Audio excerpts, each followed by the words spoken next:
And it's a body that creates these tremendous problems in this world. It is the body that creates the physical love and the sentimental love, which we find, and it also creates a violence on the opposite end, and all of the things which I think the whole human race has an intense dislike for. It creates a tremendous amount of hatred. I think Buddha was right when he made the statement that there's only a hairbreadth between love and hate.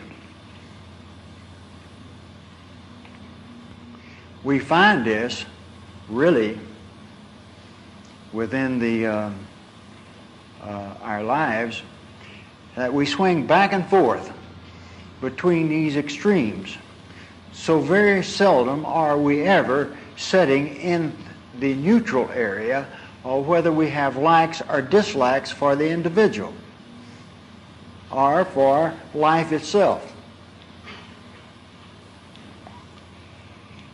This is a very important point that you should remember, because this is a world, rather this world of matter, including all the planets, all the physical universe, is not a universe of peace. And you'll find that when we come into this world, that all of us as children expect to find everything outside of our own home environment to be exactly like our home environment. We expect our mother's love. We expect all of these things. And then it never happens. And we are at that age in which we then have perhaps an aberration, or what you might call in vernacular, the hang-ups.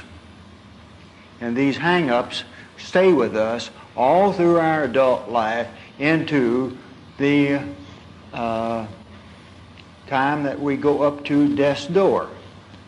Now this is the point which I try to get across to people more and more in the work of Eck, that if you can stay on the path of Eck, if you can get into the initiations, if you can get beyond the second initiation, there is always that one thing that we can practically promise, and that is working out of the karma.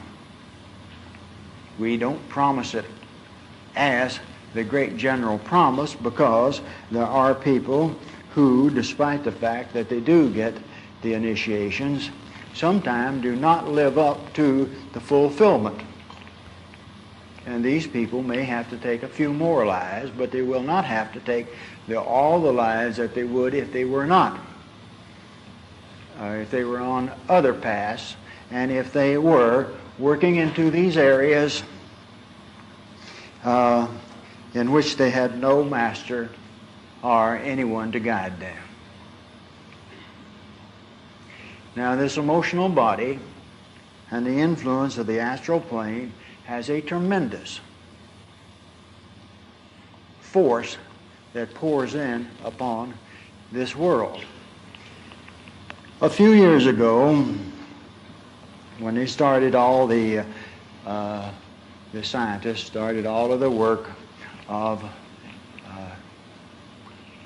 I'd say, the atomic testing in the sky, they broke into what we call the Van Allen belt. And the Van Allen belt was a belt which had a psychic side of it that protected us from those entities of the other worlds. And by doing this, they opened this belt, and these entities and these forces are now pouring in upon the world. As a result, you only have to read the newspaper regularly to begin to find out what's happening to all people, to all the world, all the nations